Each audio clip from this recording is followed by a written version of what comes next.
Judge Rebecca Lawson had spent 23 years listening to excuses. She had heard wealthy businessmen blame stress, celebrities blame fame, and politicians blame pressure. But arrogance always sounded the same. It arrived believing rules were made for everyone else. That Monday morning, the defendant who entered her courtroom wore a decorated military uniform. Colonel Daniel Harper walked confidently to the defense table. His medals gleamed beneath the courtroom lights. His lawyers followed closely behind him. He wasn't nervous. He looked annoyed, as if being summoned to court was an inconvenience he should never have had to endure. The charges seemed straightforward: reckless driving, resisting police instructions, and endangering public safety. But Judge Lawson had learned long ago that simple case files often hid extraordinary truths. The officer involved was Officer Emily Carter, 32 years old, a 7-year veteran of the police department. Before becoming an officer, Emily had worked as an emergency room nurse.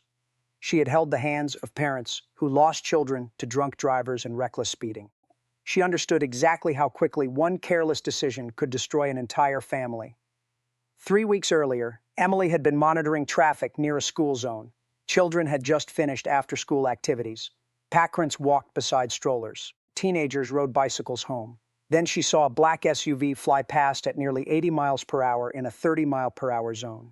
Emily activated her lights immediately. Instead of stopping, the SUV accelerated. It crossed intersections without slowing and ignored stop signs before finally pulling over several blocks away.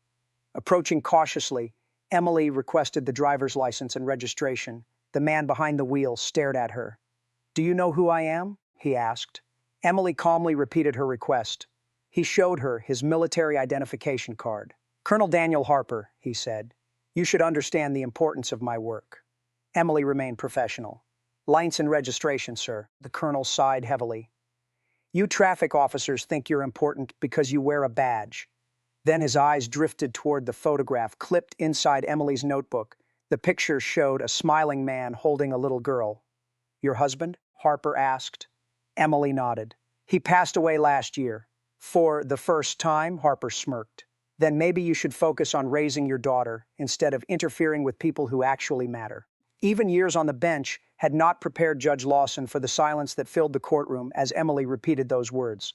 Emily had finished writing the citation anyway, hands trembling, voice steady, doing her duty, despite the cruelty aimed directly at her deepest wound.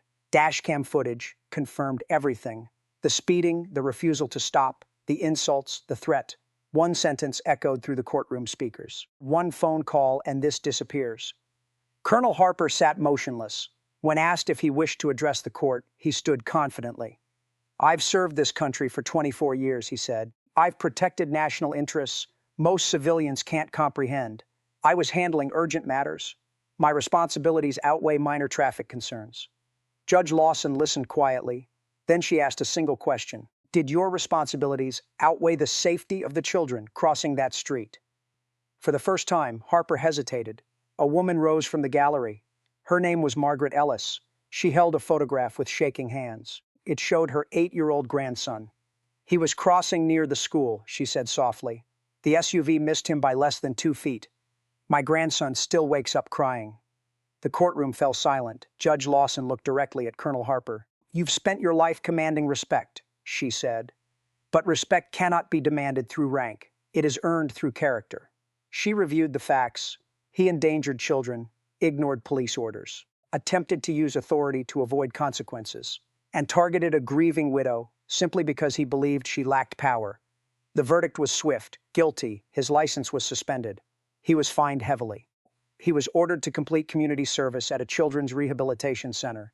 Most importantly, he was ordered to speak to young drivers about how arrogance destroys lives. Before adjourning, Judge Lawson addressed Officer Carter. "You honored both your badge and your husband's memory," she said. "You stood firm when it would have been easier to look away."